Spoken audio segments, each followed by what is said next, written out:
guys, I'm Siobhan, a second-year medical resident. This is going to be such a bizarre week, so I figured I would document it and have you guys come along with me.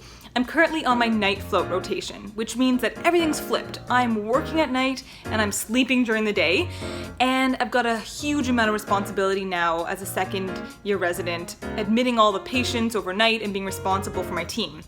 So if you haven't seen my last video where I take you through a night in detail and tell you what I'm doing, check it out, I'll leave the link above.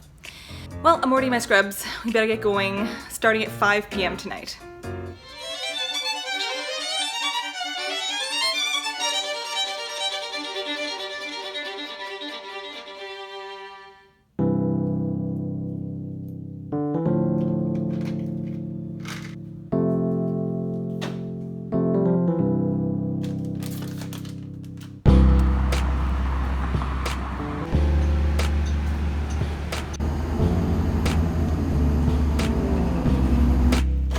As a senior resident overnight, I'm overseeing the medical students and first-year residents that are on call. As a team, we're responsible for admitting all the patients being admitted to the internal medicine service. Pretty much anyone who doesn't need urgent surgery. I briefly see all the patients, but then the junior members of the team do a very detailed assessment. Then I review their work and provide some feedback for their learning. Plus, I'm responsible for any code blues or emergencies that happen up on the ward.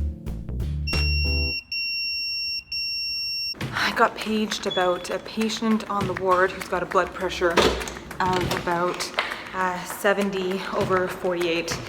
But the problem is they don't have a lot of IV access, so I'm actually heading back down to the ICU. I'm gonna get the ultrasound, I'm gonna get a bunch of things, and then put a central line in on the ward. Then we can give her all the medication and fluid she needs.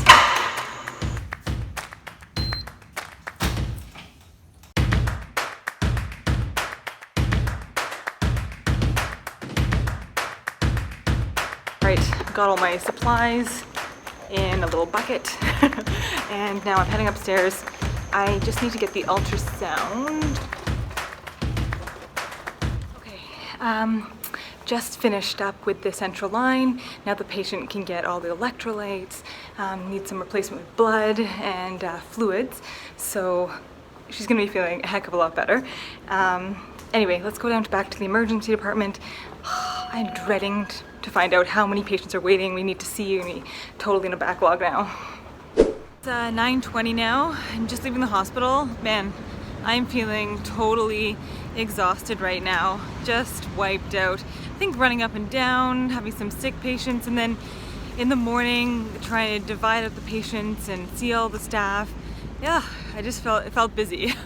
Now I'm gonna crawl into bed and sleep during the day. Morning, guys. It's 7 p.m. I don't know if it's morning. It's so confusing when you wake up at this time. My parents are coming for dinner, which is gonna be like my breakfast, and they're gonna be here soon, which is why I actually set an alarm.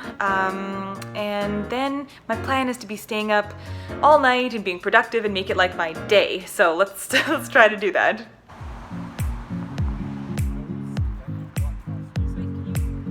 So my parents just got here. These are my parents. Hi. Hello. And we're just heading for dinner now. I think, what, Lebanese food? Yeah, that Do sounds it? good. Okay, perfect. The food was great, and it was awesome visiting with my parents. Before I could lose my motivation, I got myself to the gym.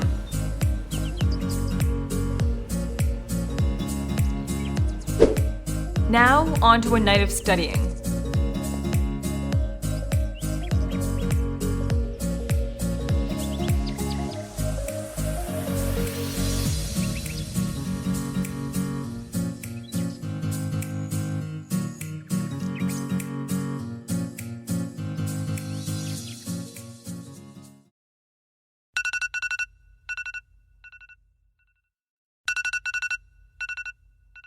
And the new night begins, heading upstairs to meet the team for tonight.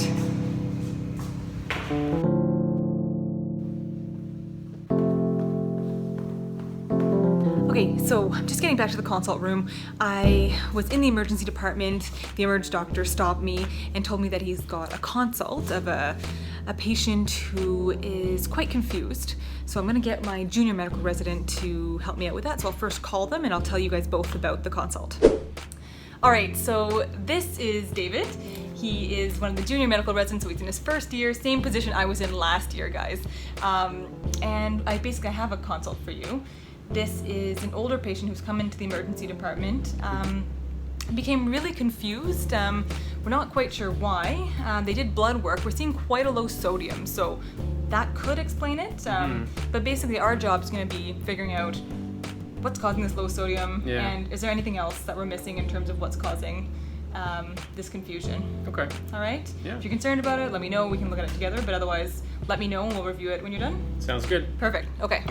Meanwhile, while David starts working on the consult, I go over and actually eyeball or see the patient and make sure that they're hemodynamically stable, meaning their blood pressure, their heart rate, everything is stable and we can take our time figuring out what's wrong. Nothing needs to happen immediately. All right, ready to review. Yeah, let's do it. Okay, so tell me the story. What do you think is causing this hyponatremia? Well, I think in her case that, she's had some like general decline in function. It might be that she's not been eating that well, but, there's some other investigations that I think that we should do just to make sure that we're ruling out any of the more, concerning or scary causes that could be involved here. Yeah, absolutely. It's 9:30, one more night successfully completed, and ready to go home, get a good nap. Get a good nap. Oh my gosh, look at that, I can't even talk. Time for bed. So that's what my backwards week has been like. I guess you guys didn't get to see a whole week, but you could imagine every other night, same thing, the routine just continues and I become this nocturnal being. So anyway, it's a lot better than the 26 hours I was doing a lot last year. I still do a little bit of that this year, so that will come up again, but not as terrible. And if you're interested in seeing what that was like, check out this video and that video, and you'll see what it's really like to be up for 26 hours. Anyway, let me know in the comments what you're thinking. I would love to be able to hear from you guys. Otherwise, I'll be chatting with you guys next week. So, bye for now.